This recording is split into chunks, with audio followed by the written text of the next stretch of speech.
It's time to take a ride on the Steelers Afternoon Drive with our co-hosts, Alan Saunders and Zachary Smith.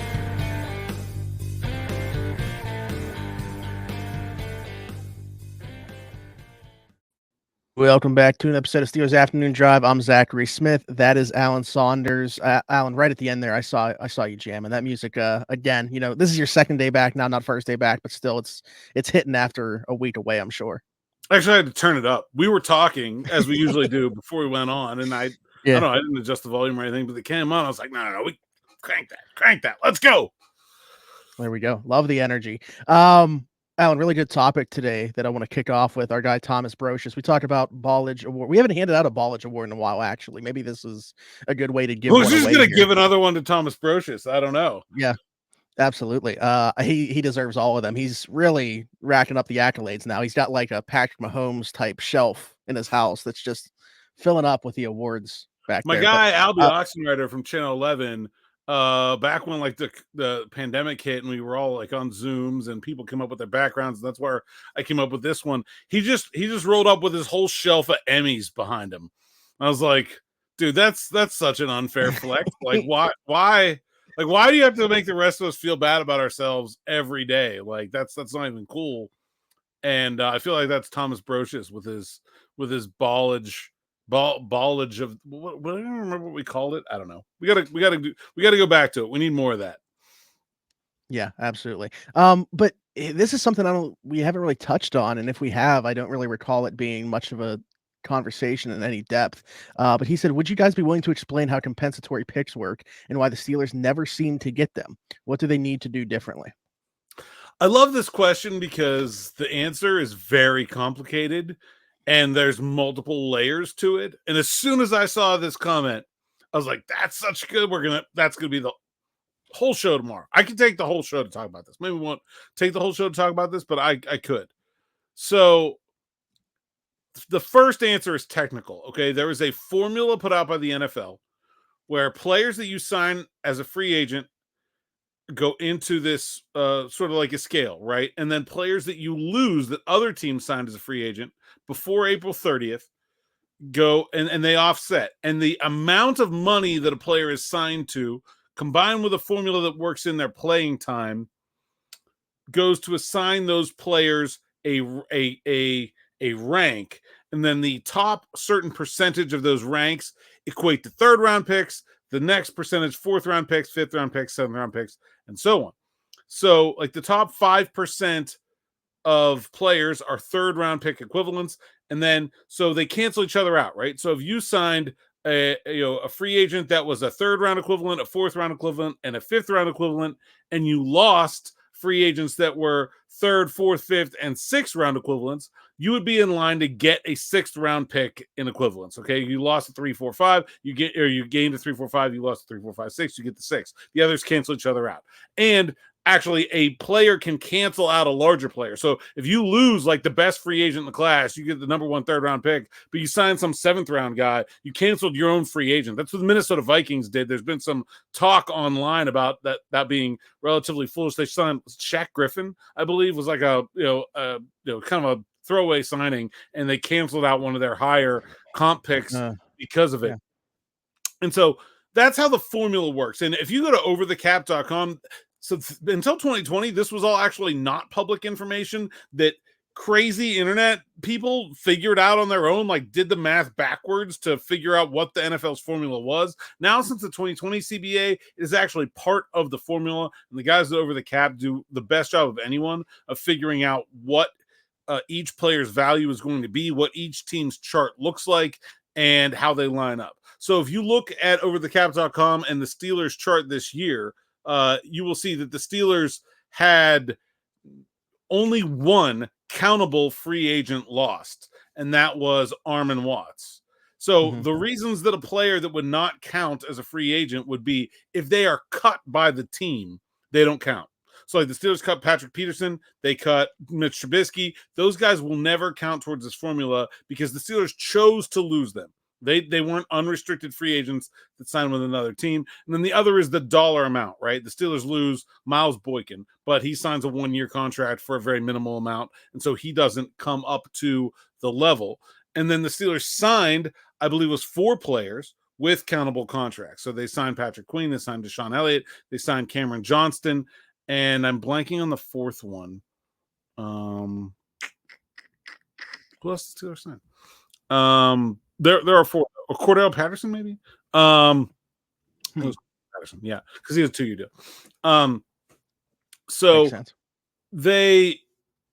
that is how you figure it out. Okay. Now, that's like the short answer. The long answer is, well, okay, what would the Steelers need to do to get comp picks? And you're not going to go into free agency. Like, I mean, you can in certain ways. Like, one thing is you cannot have expiring contracts that you need to cut to get rid of. Like if you didn't have to cut the Levi Wallaces and the, Mitch Trubisky's and the Chuks Okorafor's of the world, if their contracts had just expired when you were done with them, instead of you having decided to cut them, you can do a better job of timing your contracts. But a lot of times that's done for salary cap purposes. Like the Steelers needed to do that to get those guys under the cap when they wanted them, and then have the dead cap hit at the end, right? You're pushing the can down the road in salary cap land by structuring things that way. So that's one way to do it, and that's hard. But really, the simple matter is that the way you get comp picks is to have more good players than you can afford to keep. That's the basic formula here, is that if you have more good players that are hitting free agency than you can afford to keep, then what's going to happen is you're going to sign as many of them as you can because they're good players and you want to have them, and you're going to use most of your cap space on your own internal re-signings, and then you're not going to sign very many external free agents because you've used all your cap space on re-signing guys. So the way you get comp picks is to draft really well.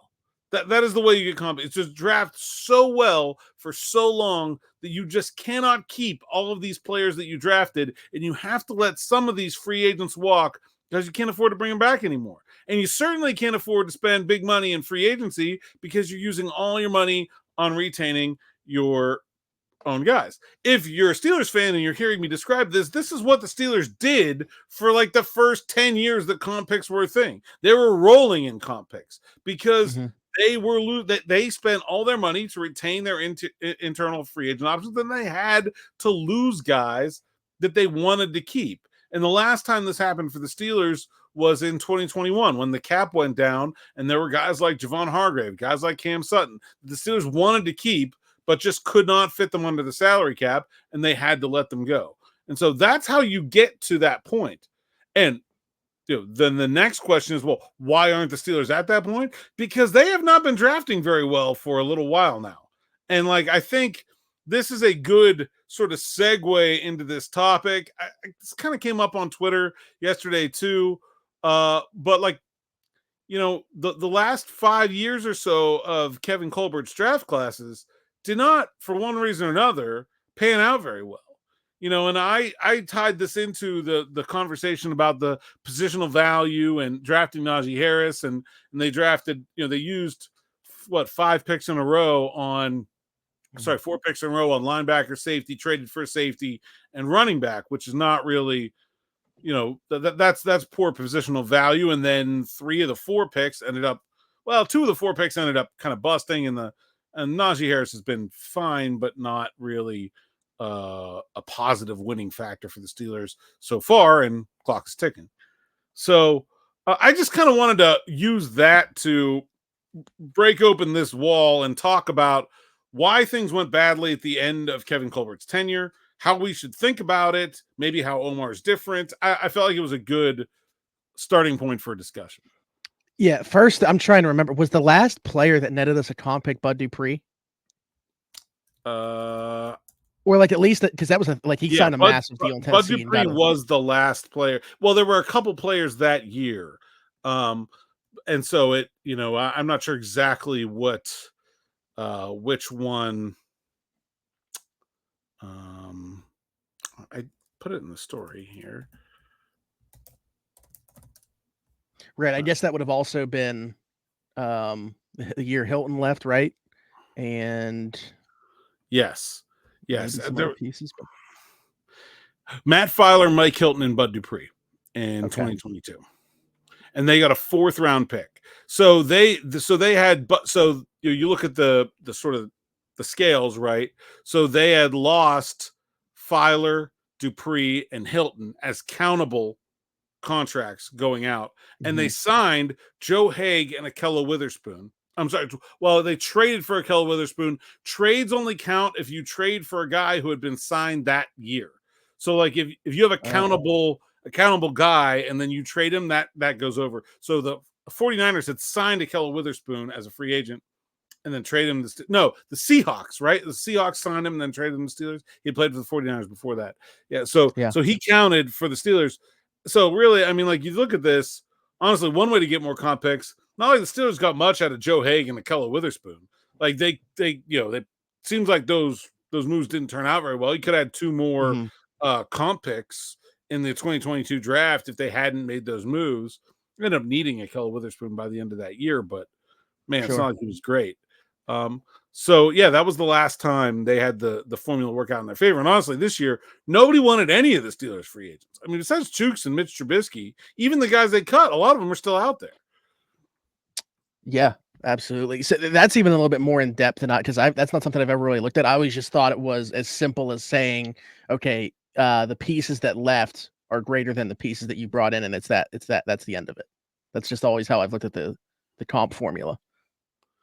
Yeah, it is, but it's just the UFA guys. I think that's important. And so, like, guys that you cut because you didn't want them anymore or because their cap hit was too high, they don't really count. It's only the players that are letting their contracts expire. And so it really eliminates, like, it is really just the players that you wanted to have. Like, if you go through the years and you look at the list, like, it is just players that a team wanted to keep that for one reason or another was not able to. And that's the sort of the point of the matter, is that it is to reward teams that are doing such a good job of team building that the salary cap is interfering with it, right? So, like, you're doing such a good job in the draft that you're hitting your head on the salary cap to keep all your draft picks. Then to reward you, we're going to give you more draft picks. I mean, look at the 49ers every single year. They're probably they have comp picks every single year, and not only for their players leaving, but also now with with coaches and executives being rewarded in that way with comp picks. Yeah, no, that is not part of this formula right, that goes in, but you get an automatic draft pick compensation if a coach or a executive is hired as another team's head coach or general manager. So that's part of it too. But man, there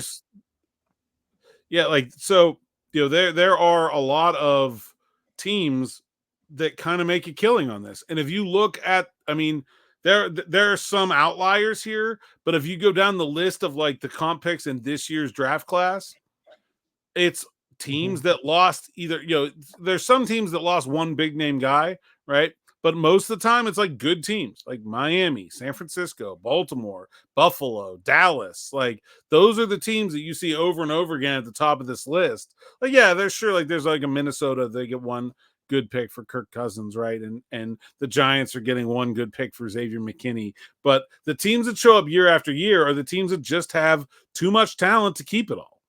Yeah. So I know that we want to talk about the last few years of Kevin Colbert's tenure, and that's where you wanted to go with this discussion. But I feel like there's also something that's relevant here that I want to tie in as well. And I know that we've spent time talking about the Najee Harris thing, but I had people on X either responding to me or that I was just seeing talking about, like, them not trading him, because I'm sure you saw that with, like, the Cowboys, and that's being swept under the rug, saying it's nothing. Saying that they wouldn't trade him for that because you can just let him walk after and get a comp pick. So I think that's, again, people thinking that almost the way that I brought up at first, it's like if a player leaves, people just assume they're getting a comp pick. Well, that's not the way that it works. It's a formula with the additions and subtractions. Yeah, right. So, like, if Najee Harris leaves, and by the way, declining the option still lets him count. That doesn't make him non-countable. But if the Steelers let Najee Harris walk, and let's say that he signs a big deal and he is a round 3 grade player, right? If the Steelers sign any free agent, if that's the only player they lose that offseason, and they sign any free agent to a multi-year deal, they will not get a comp pick for Najee Harris. So yeah, I mean, there is no guarantee of getting a comp pick, and the more active you are in free agency, the less likely you are to get them. Yeah, absolutely. Okay. Well, I just wanted to add that context because again, I saw people talking about it yesterday, just as like if it was an automatic comp pick that we would be getting if And Najee like, Harris walked after I the mean, year. it depends on his deal. Like Derrick Henry was a 6th round comp pick. Like you have to pay a lot for it to be a high. And with the running back, who's another like free agent running back that was signed this offseason? I'm trying to think of one. Tony Pollard. Was he straight up unrestricted free? Yeah, 6th round comp pick for Tony Pollard. Like that. Like that's like they're just not like you're so. I mean, don't keep Saquon. What would he have netted the Giants? So Saquon was a 5th, right? Okay. So yeah, I mean, so don't keep Najee Harris because you think you're going to get rich on comp picks from having him. Like that. That's yeah. No, I will say part of with that all conversation.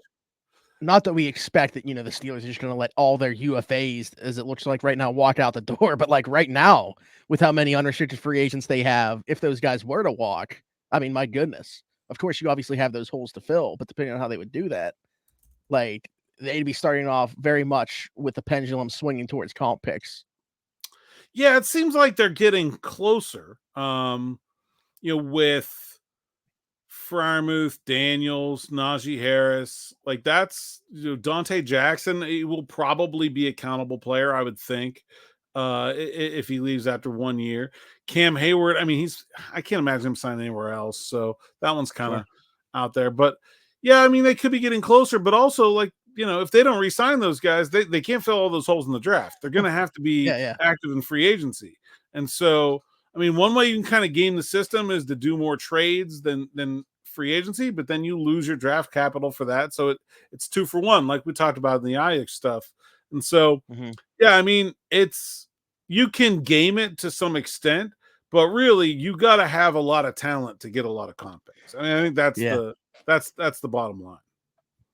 All right. Yeah. I mean, I really enjoyed that. That was, again, some information that I didn't even know in terms of like who counts and who doesn't. So good stuff there. But yeah, going back to Kevin Colbert's tenure, I mean, I feel like TJ Watt has been a Steeler for like 50 years at this point, and you could argue that like that was the last time that they've hit on a first round pick, other than obviously they traded one for Minkah Fitzpatrick in 2020. But look at every year since then. Terrell Edmonds trading up for Devin Bush, no first round pick because of the trade for Minkah, Najee Harris, Kenny Pickett, and then TBD obviously with what's gone on since then. But like the end of Kevin Colbert's run here is what we want to talk about. And like nothing really changed with their process, right? From what you can tell on, but that's where the mistake is. As the league started trending in different directions, they kind of stayed true.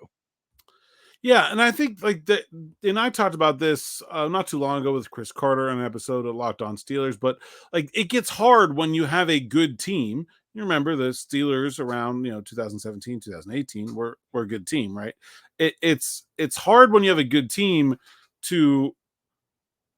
It's easier to draft for a bad team than it is for a good team. Okay, because a bad team has a lot of holes. And so it's easy to manipulate the board and navigate to where you need to go to fill those holes. Like this last 2 years, the Steelers were drafted at the end of the first round and tackle were there and it was good value. And they're like, great. Well, guess what happens? If next year the Steelers are at the back of the first round and tackle is there and it's good value, they're screwed because they have no use for another tackle.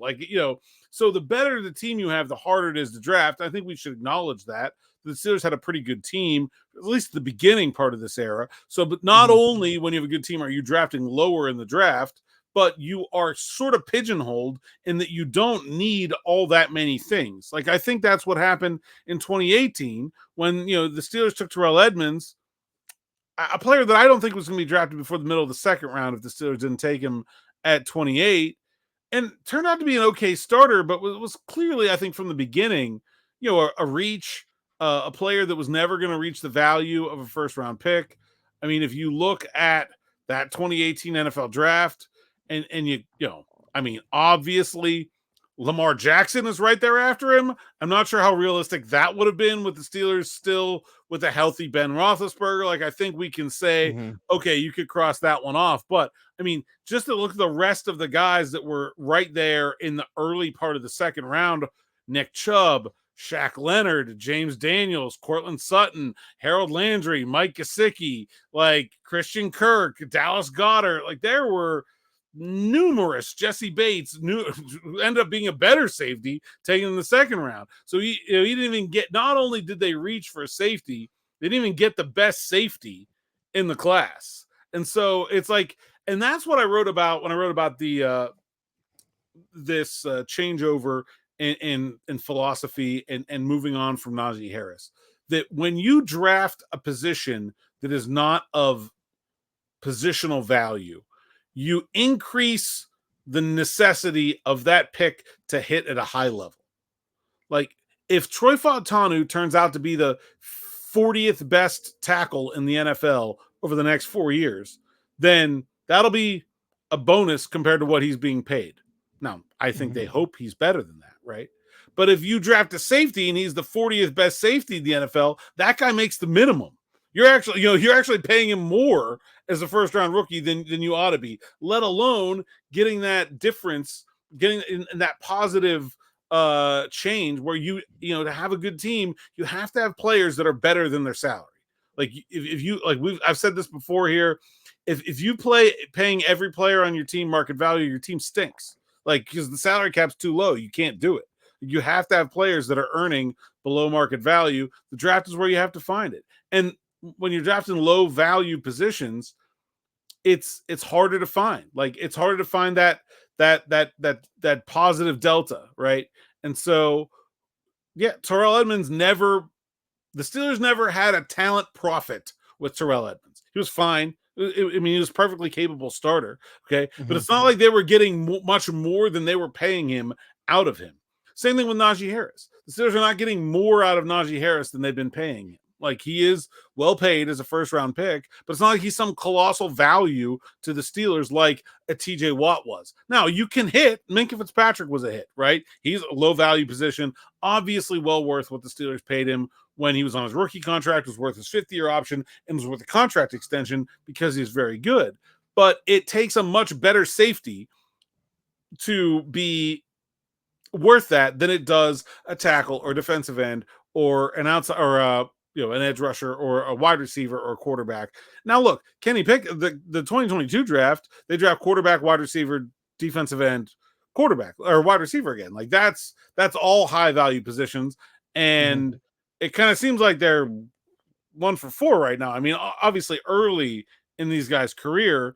And so I don't think it's all attributable to the league changing, like you said, and them not keeping up. But I think that was a pretty significant part of the story of those last 5 years. I just want to bring something full circle before we continue this conversation. Because you mentioned the name Jesse Bates, I think this is, and I might be off, and Derek will probably let me know if I am. I think one of the very first conversations Derek and I had when we crossed paths was how much we loved Jesse Bates coming out of Wake Forest, and we wanted the Steelers to draft him. Justin Reed was in that draft class too, who I also would probably have preferred. Yeah. Actually, that might have been Derek's guy. I was Jesse Bates. He might have been Justin Reed. But, like, yeah, because we safety made sense. That was also the year that they brought in Morgan Burnett as a free agent. Yes. So, and then that obviously didn't pan out. And Edmonds probably got on the field sooner than we anticipated, at least from the outside, with them signing Burnett. But yeah, I don't know. I mean, going back to this conversation now with why is it different with Omar? We've kind of touched on this in the past, but is it just because Omar doesn't come from the scouting background? Obviously, the cap and everything like that, but is it just like a value thing? Like, he knows where the value lies with certain positions, and that's what this is all about for him, like in terms of the contract stuff too, and bringing that into the equation, not only thinking about, positional value, but also how important that 5th year is for first round picks at certain positions as well. Yeah, I mean, I think when you're negotiating contracts, you have a pretty good idea of what, like, if you're good at it, and by all accounts, Omar was good at it, is you understand what other teams are going to value this player as. And I think it makes it easier to make those kind of bean counter kind of moves, right? Like where you're just, you're kind of deciding like, hey, Najee Harris is a good player. He's just not worth this to us right now compared to what we could get for that on the free agent market and compared to how difficult it's going to be to find a replacement in the draft. And it's all, it's math. It's not scout. You still have to scout, right? If you say like, okay, the best thing for us to do here is draft a tackle because it has great positional value, and then you go out and draft a bad tackle, it doesn't really matter. Like, you still have to scout, but you can't just scout. Like, because if you just scout, you give away opportunities to make your team better because you don't understand how the rest of the league is going to value players. I think the Steelers might have been able to get Terrell Edmunds in the second round. They certainly would have had their pick of Terrell Edmunds and Jordan Reed and Jesse Bates in the second round, 100%. So, like, they could have had Terrell Edmunds or maybe another player who at the time probably was not considered to be a lot worse off than Terrell Edmunds and use their first round pick. I don't know, like, a linebacker, which they end up drafting the first round the following year. And they could have taken Shaq Leonard there, avoided having to trade up for Devin Bush in 19, so it helps you out in 2 different drafts. Yeah. I mean, it makes a ton of sense. And then at 20, instead of having to trade up for Devin Bush, maybe the Steelers are sitting there and taking Andre Dillard or Titus Howard in 2019 as their future replacement tackle. And then when the Najee Harris pick comes around, he actually does have an offensive line in front of him. This is not a crazy bad pick. Kaleb McGarry was on the board there too. So like, yeah, like those kind of moves really can set you better. The trade up for Bush was a catastrophic move. Like, they paid a lot of draft capital to move up, and not only didn't he get a second contract, he wasn't even good while he was here outside of, maybe the second half of his rookie season. Those kind of moves are like multi-year crippling. Like, you can't miss that badly, which is why it's so risky to take players at positions like that. If you take a tackle, as long as he's not like the worst tackle ever drafted, it's only going to go. And to, Jermaine Stevens, to age myself, was a Steelers first round tackle, was just an abject out and out bust. As long as you don't go that badly, like Dillard has not been a star. Titus Howard has not been a star. Neither of those are like great first round picks for their team, but they were not like crying about them for years either. Like they're reasonable people. And so I think there's definitely a change in philosophy there that has been noticeable about this ascription to positional value and the way the league is going to, and taking more into account the way the league is going to value players instead of just their own evaluation. I don't remember what episode it was, but we got a lot of flack in the YouTube comments. It was last week when you're on vacation. So, for talking about Andy Weidel and giving him for a change. That's right.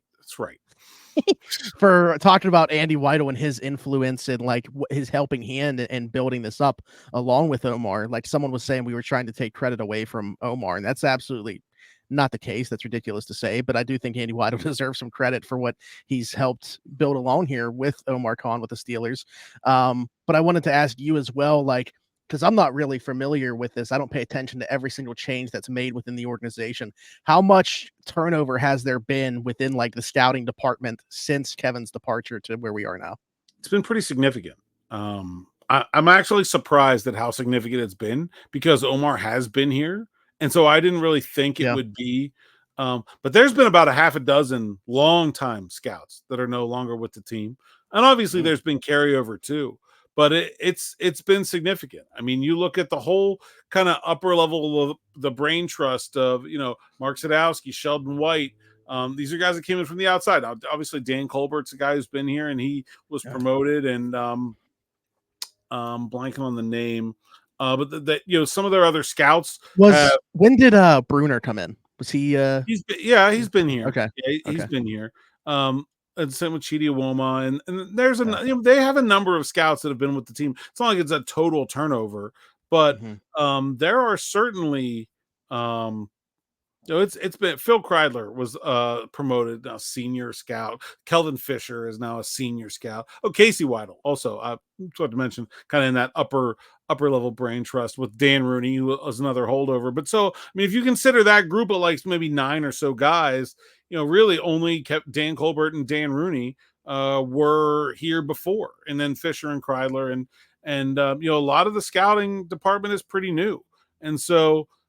They're looking at things a different way, but that's separate than what I'm talking about with this positional value. Like that doesn't have anything to do with scouting, right? Like that's Andy getting his guys in there and wanting to build the scouting department up with a new generation of people. But you're not telling a scout like not to look at safeties because we don't think it's valuable. like they're going to do their job separately and evaluate the players on their own.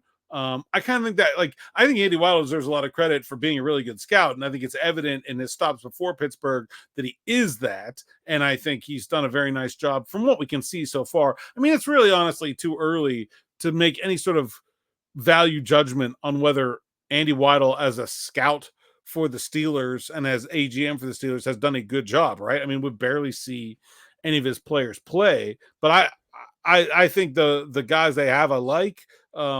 I seem to feel like there's been a theme, a strategy, a common alignment between the two pieces. And, this was like an arrangement that was new to the Steelers.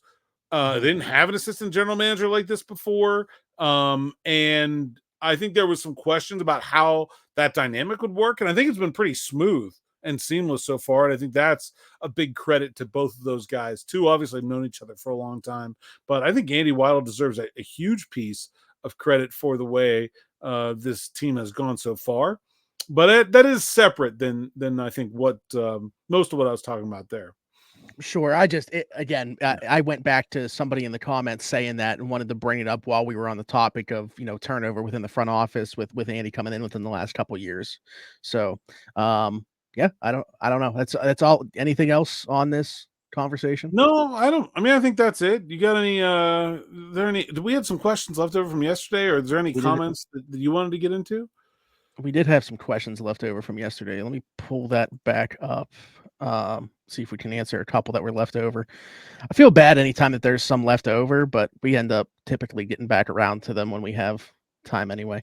Leftovers are great anyway. I'm an elite. I love leftovers personally, except for pizza. That's the one I don't. I like this one from Hayden because it's a prediction. And we know when we love when people put us on the spot for predictions. And we're so good at them, by the way. We just have such a track record of all our predictions turning correct. Yeah, I definitely had Plumlee as my QB4 for the Steelers when we talked about it months ago. Hayden says, what does the QB room look like 2 years from now? 2 years from now. 2 years from now.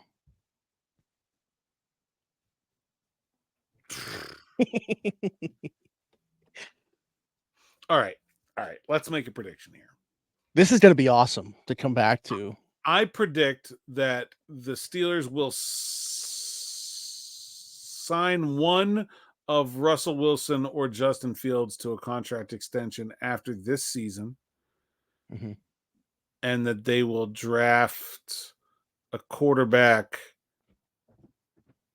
between the second and fourth round next year. Second and fifth round next year, somewhere in there. And then those two guys, and who knows, another Kyle Allen or whatever, scrubby backup type. That's actually like what I was trying to find right now was like the quarterback, a free agent quarterback class for that year. Maybe they could sign someone next year to a 2-year deal. It's easier to find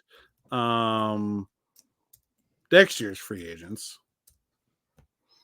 I'll go one step further. I'm bringing up the 2025 draft class here. I'll give you a name of this, so we're going real bold here. Okay.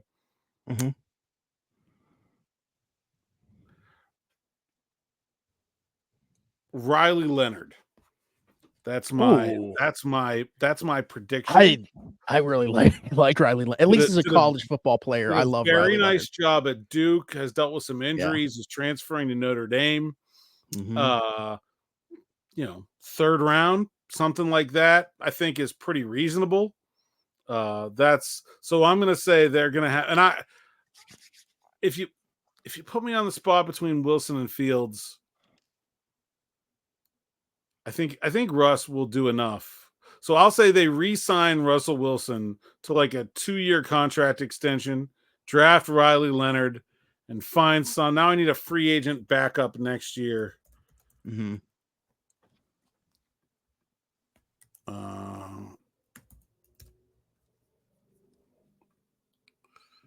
Yeah, I don't want the best potential free agents. I want like the mediocre potential free agent. You can't. Kyle Allen. We're gonna start calling it the Kyle Allen tier. Don't give me the top free agents. I can't have that. Well, let's see here. 25 quarterbacks. Oh, Taylor Heineke. Oh my. I'll pick a different one. I was literally. Were you really? Yeah, I just scrolled past his name. All right. So that's my 2025 Steelers quarterback room. Russell Wilson, Riley Leonard, and Taylor Heineke. There you go. Put it in ink. Take it to the bank. Okay, so I'm also with Russell Wilson being re-signed. I will go with Marcus Mariota being signed as a free agent. Okay, very good. Very good. They were right next to each other on the list here. Yeah. Yes. And here we go. Now we need a quarterback of the future, but it's not going to come in 2025 draft class. The following year, once Russ's contract is going to be in the last year following this extension, they're going to be looking for a quarterback early. You know what I'm going to say? Arch Manning. Arch Manning is going to be a Pittsburgh Steeler. All right. That's where we're at. All right. No, that was fun. Was there another one here that we missed as well? Oh, Jonathan said, what do we think? How much zone run scheme do we think that we're going to see next season? It's interesting to me to think about the Steelers run concepts and where they've been lately, as opposed to Arthur Smith's concepts and the two marrying together. Not as much as he ran in Tennessee and Atlanta, but more than the Steelers ran last year, if that makes sense. That's what I think. Yeah, Derek and I had this conversation last week. It's interesting because everybody talks about like the running backs fitting Smith's scheme. And now, actually, let's be interesting to get your take on this before we get out of here. The running backs fitting Smith's scheme, but like in your mind, if you're talking about an offensive coordinator coming outside the organization and like the personnel already being in place, isn't it like more about Smith fitting his scheme to what he has at his disposal, the players that are here? Yeah, I mean, I was listening to him talk at the draft about like, hey, you have to reinvent yourself. You can't do the same thing every year. Like, and he seems, from what I've heard from guys, like he's determined to kind of prove that, he wasn't the problem in Atlanta and that his stuff works and that he's good at this. And, man, like I feel like he's not going to roll the same ball out there. Like it's going to be different. And if you come into a job determined to be different, and you look at what the Steelers did well last year, wow, you'd have to be pretty dumb not to pick, we should keep some of these cap runs. We should keep this power. We should keep this trap. We should keep this wham. Like they were good at them. And so I think that's like, it just, I don't know. I'm not looking at the playbook, but from everything that I'm hearing and everything that people are saying and from what I know about what they were good at last year, it seems like that's a pretty obvious fit. Yeah. I agree. I'm interested to see how it works out, but great conversation today. Thank you for the questions as well. To those we got to, of course, Thomas Brosh has taken home another Ballage Award. So congratulations, Thomas. These are imaginary, but if you want to print something out on your own that says it, it's fine. Yeah. Go ahead and do that. Alan, tell the people they can find you. At @Saunders_PGH on X, PGH Steelers Now, SteelersNow.com. Like and subscribe to YouTube channel. Hit the little bell. Get your notifications. That's it, man. Hit that bell. That bell will tell you every time that a new episode is uploaded or any other content posted. Unless you really don't like his takes, I guess. Unless you just really hate. Yeah. Unless you really hate when people put out way too early 2025 mocks. In that case, go ahead and hit Derek Bell. Yeah, actually, that's fine. Go ahead and do that. Yep. But like, subscribe, and hit that notification bell. Hit us in the comments with any questions, your thoughts on what we talked about today. If you're listening somewhere else, Apple, Spotify, wherever you get your podcast from, please leave us a 5-star review and subscribe over there as well. You can find me everywhere, Zachary Smith, PGH. And for Alan Saunders and myself, thanks for jumping in. Take another ride on the Steelers Afternoon Drive.